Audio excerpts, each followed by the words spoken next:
everyone, happy Thanksgiving. Today I'm going to be making slow cooker Cornish hens, and this is a perfect meal for 2 or 3 people. If you don't have a big get together, you can still have a delicious meal for Thanksgiving.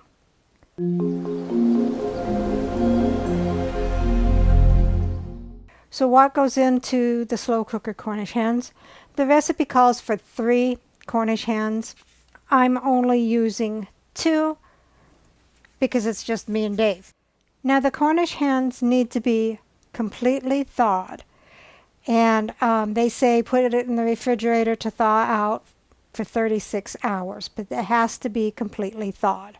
And the recipe calls for 3 russet potatoes. Again, there's just Dave and I, so I'm going to just be using 2.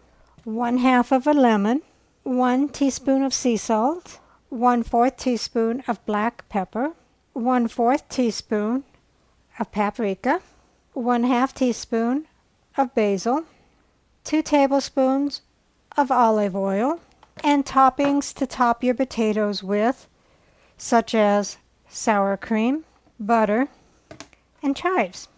So let's begin. So I have my Cornish game hens. I rinse them out. Make sure that you rinse out the insides as well, so you can get any debris that might be in there, and then pat them dry. And again, they must be thawed out completely.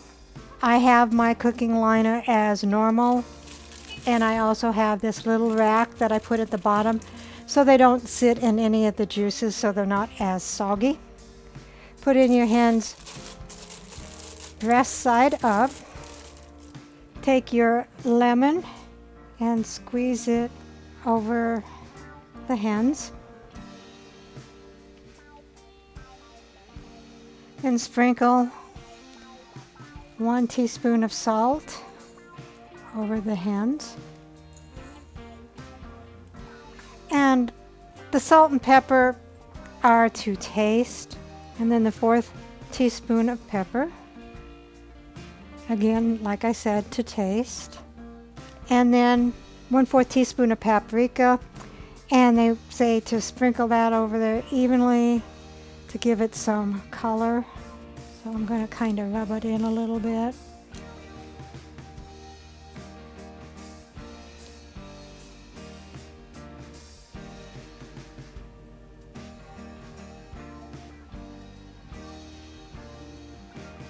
All right, that looks pretty good. And the basil.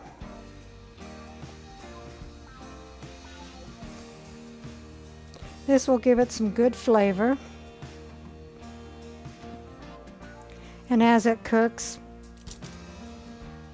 the other underside will also get the flavoring too. Then add your potatoes. You don't have to poke them with a fork or anything.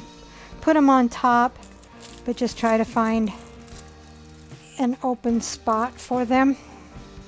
And drizzle the oil over the potatoes. And sprinkle them with salt. Ever have a baked potato in a slow cooker? Me either. And just a little bit of pepper. I don't normally put pepper on my potatoes. Put on the lid.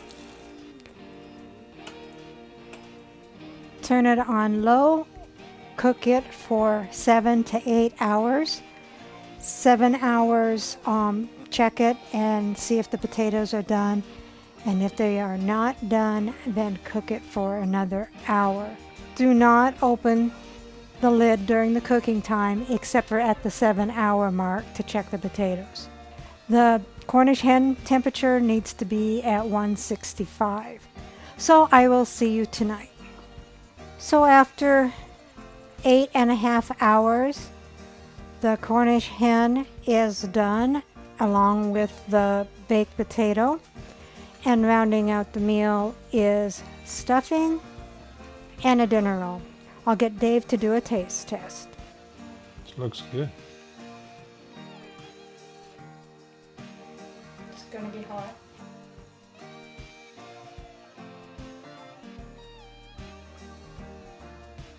Mm.